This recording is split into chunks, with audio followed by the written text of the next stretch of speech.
Hello everyone, स्वागत है आप सभी लोगों का फिर से एक बार। ये मोशन का तीसरा लेक्चर है। आगे हम चीज़ों को समझते हैं। देखिए, आज हमें पढ़ना है चाल और वेग के बारे में। दोनों के अंतर को समझेंगे और दोनों की परिभाषाओं को समझेंगे कि चाल और वेग क्या क्या होता है। तो आइए स्टार्ट करते हैं। सबसे पहले चाल के बारे में समझना है। तो चाल क्या होती है? किसी वस्तु द्वारा एकांक समय में तय की गई दूरी को क्या कहते हैं? चाल कहा जाता है। ठीक, कि वस्तु द्वारा एकांक समय में तय की गई दूरी चाल कहलाती है। एकांक समय क्या होता है? कहने का मतलब है कि आप चाल को या तो मीटर प्रति सेकंड में मापते हैं या तो किलोमीटर प्रति घंटा को। ठीक, तो मीटर मान लेते हैं किसी वस्तु की स्पीड है 10 मीटर प्रति सेकंड और इसकी स्पीड है 5 किलोमीटर प्रति घंटा। तो कहने का मतलब है 5 मीटर प्रति सेकंड का अर्थ है कि हर एक सेकंड में वो कितना दूरी तय करेगी? 10 मीटर की। और 5 किलोमीटर प्रति घंटा का मतलब है कि प्रत्येक 1 घंटे में कितनी दूरी तय करेगी? 5 किलोमीटर की दूरी तय करेगी। ठीक, तो ये हो गया दोनों में अंतर। तो एकांक का मतलब होता है कि किसी एक चीज़ को यूनिट मानना है। तो एकांक का मतलब हो गया किसी एक चीज़ को यूनिट मानिए, या तो सेकेंड पे मानिए या तो घंटे पे मानिए। और इस चाल बराबर होता है दूरी बटे समय। तो इस तरह भी आप कह सकते हैं कि दूरी तथा समय का जो अनुपात होता है वो चाल कहलाता है। तो ये हो गया चाल के बारे में। ठीक, और चाल का मात्रक होता है मीटर प्रति सेकेंड और ये सदैव धनात्मक होता है। धनात्मक क्यों होता है? क्योंकि चाल एक अदिश राशि है। राशियाँ दो प्रकार की होती हैं, एक या तो सदिश होगी या तो अदिश होगी। तो सदिश राशियाँ उसे कहते हैं जिसके लिए दिशा चाहिए होता है। अदिश राशि का मतलब जिसमें केवल परिमाण चाहिए, आपको दिशा नहीं चाहिए। तो ये हो गया चाल के बारे में। अब समझते हैं चाल के प्रकार। तो एक समान चाल, असमान चाल और औसत चाल है। तो एक समान चाल किसे कहेंगे? एक समान चाल का मतलब है कि यदि कोई वस्तु समान समय में समान दूरी तय करती है तो उस प्रकार की चाल को कहा जाता है एक समान चाल। जैसे समझिए कि कुछ बिंदु दिए गए हैं। एक बिंदु ए है, ये बी है और ये सी है। ठीक, तो ए से बी तक जाने में किसी चीज़ को 1 घंटे का समय लगता है, बी से सी तक जाने में भी 1 घंटे का समय लगता है। ए से बी के बीच की दूरी 5 किलोमीटर है और बी से सी के बीच की दूरी भी 5 किलोमीटर है। तो देखिए, तो समय 1 घंटे में इसने कितनी दूरी तय की? 5 किलोमीटर की। अगले 1 घंटे में भी उसने कितनी दूरी तय की? 5 किलोमीटर की। तो कहने का मतलब है कि समय भी एक जैसा है और उसके द्वारा तय की गई दूरी भी एक ही जैसी है। तो इस समय वस्तु की चाल को एक समान चाल कहा जाएगा। और असमान चाल किसे कहेंगे? जब समय समान ले परंतु दूरियां अलग अलग तय करें। तो मान लेते हैं एक 5 है और एक को 15 कर दीजिए कि ए से बी तक जाने में किसी वस्तु को 1 घंटे का समय लगा, मगर ए से बी तक जाने में उसने केवल 5 किलोमीटर की दूरी तय की। और फिर बी से सी तक जाने में भी उसे 1 ही घंटा लगा, मगर इस समय उसने दूरी कितनी तय की? 15 किलोमीटर की।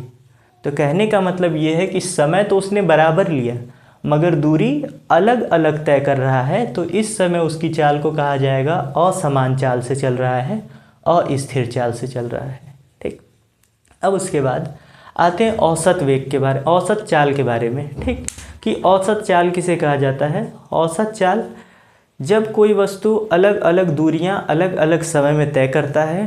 ठीक, बहुत सारी दूरियां तय की उसने और अलग अलग समय में, तो सभी दूरियों का योग तथा सभी समय का योग और उन दोनों का जो अनुपात होता है उसी को कहा जाएगा औसत दूरी। औसत आप निकालना जानते हैं, तो एकदम वैसे ही होता है। वस्तु द्वारा तय की गई कुल दूरी और वस्तु द्वारा लिया गया कुल समय का अनुपात जो होगा उसी को औसत चाल कहा जाएगा। ठीक, जैसे इस बात को फिर से समझिए उदाहरण से। अब मान लेते हैं बहुत सारे बिंदु हैं, ए है, बी है, सी है, डी है और ई है। ठीक, तो इसके बीच की दूरी 5 किलोमीटर है, इसके बीच की दूरी 10 किलोमीटर है, यहाँ से यहाँ तक फिर 7 किलोमीटर है, यहाँ से यहाँ तक 8 किलोमीटर है। ठीक, और मान लेते हैं ए से बी तक जाने में उसे 1 घंटा लगा, फिर बी से सी तक जाने में 2 घंटा लगा, सी से डी तक जाने में 1 घंटा लगा और डी से ई तक जाने में 3 घंटा लगा। ठीक, यानी रास्ता जैसा और रास्ता अच्छा हो तो आप दूरी जल्दी तय कर सकते हैं। और डी से ई तक का रास्ता मान लेते हैं ख़राब है, इसलिए 8 किलोमीटर की दूरी तय करने में उसे कितना समय लग गया, 3 घंटे का समय। तो देखिए अलग अलग समय में उसने अलग अलग दूरियां तय की है। तो पहले तो वो एक असमान चाल से चल रहा है, परंतु एवरेज स्पीड पूछी जाए, एवरेज स्पीड का मतलब होता है कि एक ऐसी चाल बताइए कि हम मान कर चले कि व्यक्ति लगातार उसी स्पीड से चलता गया है। ठीक, तो एवरेज का मतलब ये होता है कि एक ऐसा पॉइंट निकाल कर दे दीजिए कि जैसा कि लगे कि वो उसी स्पीड से चल कर गया है। औसत को पहले इस तरह रूप से समझिए कि मान लीजिए कि 3 मित्र हैं। ठीक, ए है, बी है, सी है। ठीक, तो वो कोई कार्यक्रम करना चाहते हैं और ए देता है 15 रुपये, बी देता है 10 रुपये और सी भी देता है 15 रुपये। ठीक, तो ए ने 15 रुपये दिए, नहीं इसको मान लेते हैं, इसने दिए 25 रुपये।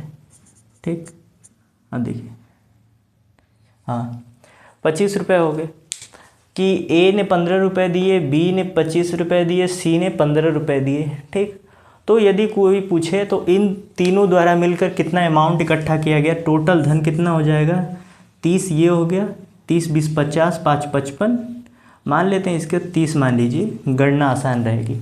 ठीक, तो टोटल हो गया 60 रुपये।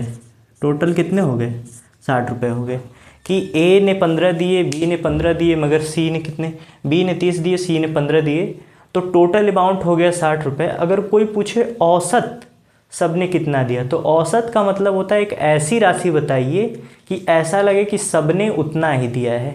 तो औसत निकालना हो तो हमने टोटल योग निकाल दिया, और टोटल कितने व्यक्ति हैं, 3 व्यक्ति हैं, तो 3 से भाग कर दिया, उत्तर आ गया 20 रुपये।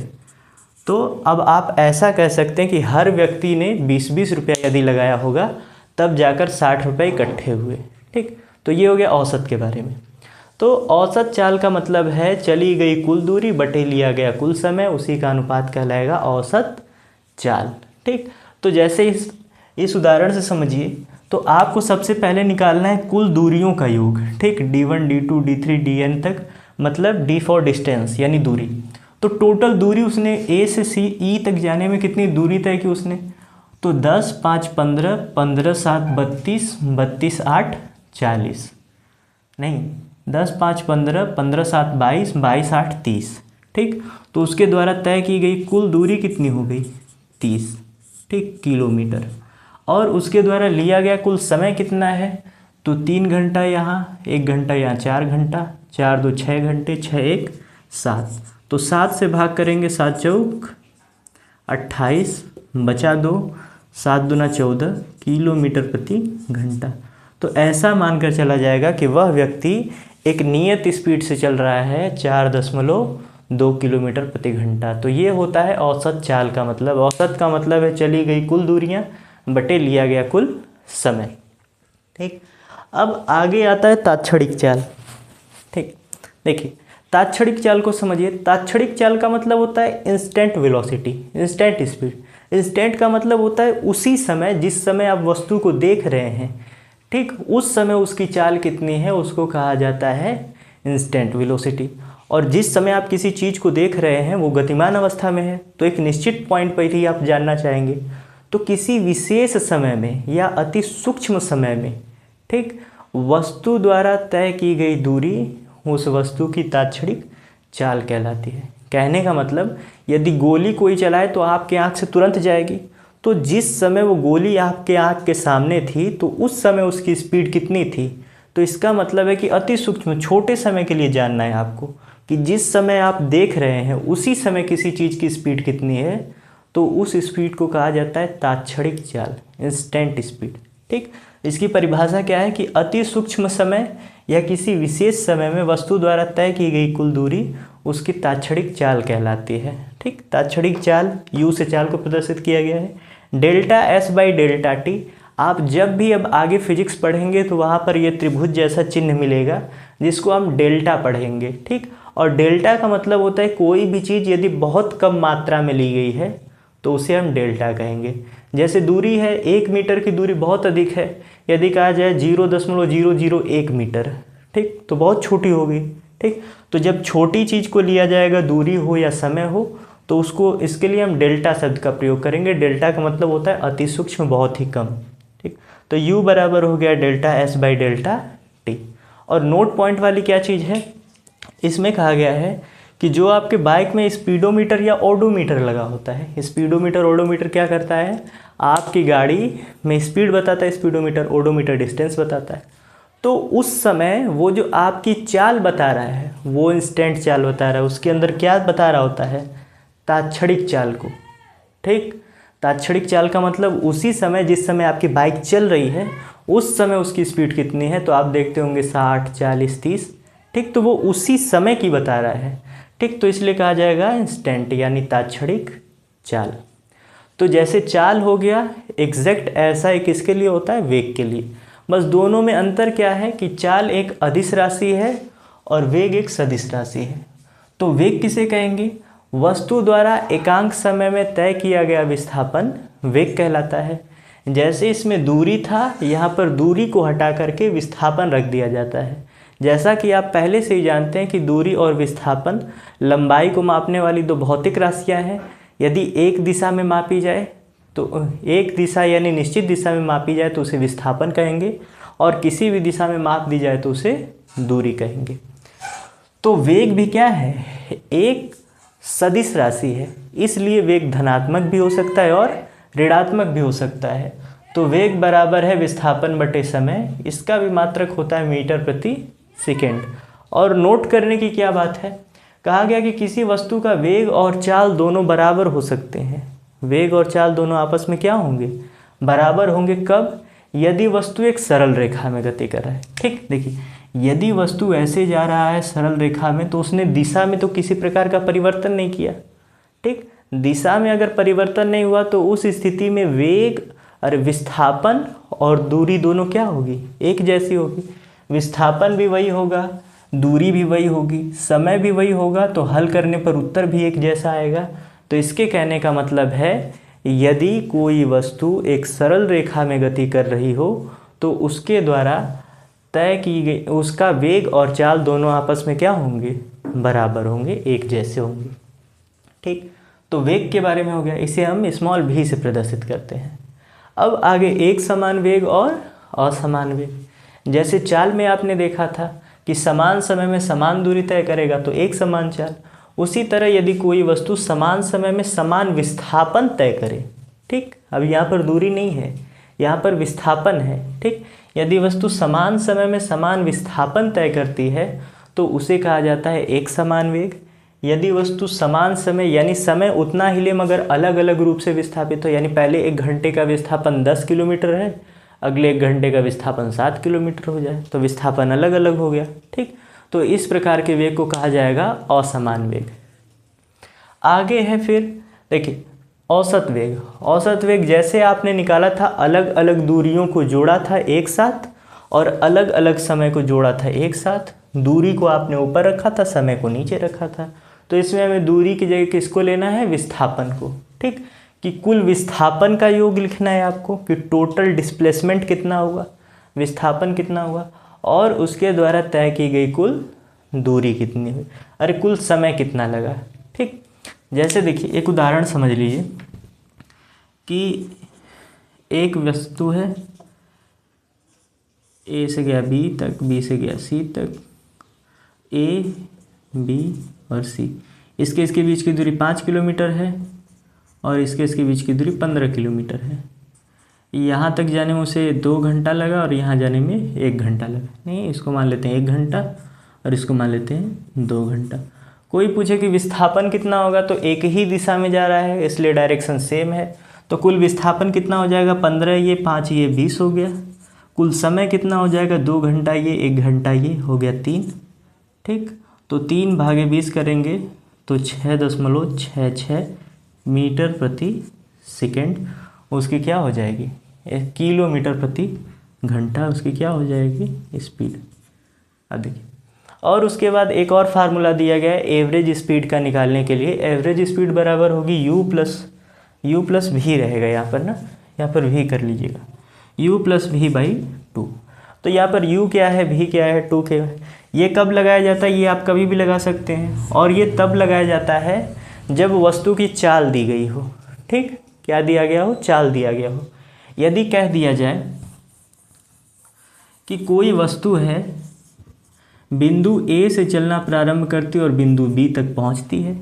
ए पर उसकी चाल थी 5 किलोमीटर प्रति घंटा और बी तक पहुंचते पहुंचते उसकी स्पीड हो गई 20 किलोमीटर प्रति घंटा, और ए से बी तक पहुंचने में उसे 5 घंटे का समय लगा।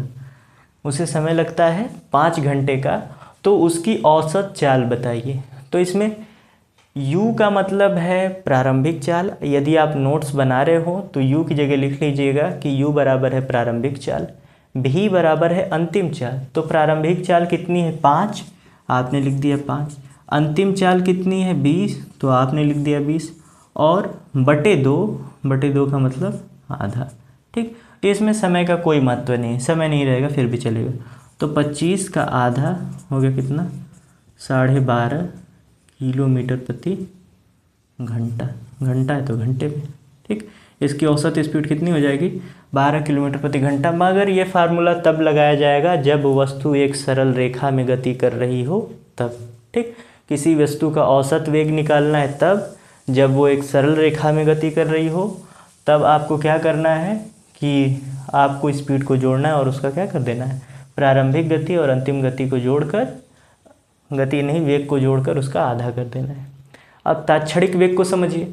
जैसे तात्क्षणिक चाल था कि किसी विशेष समय में वस्तु द्वारा तय की गई दूरी का अनुपात ही क्या, और समय का अनुपात क्या कहलाता है, तात्क्षणिक चाल कहलाता है। उसी तरह वेग कि कोई वस्तु एक निश्चित समय में, यानी आप देखना चाहते हैं कि एक वस्तु यहाँ से यहाँ तक गई और यहाँ से यहाँ तक जाने में मान लीजिए उसे 5 सेकंड लगा,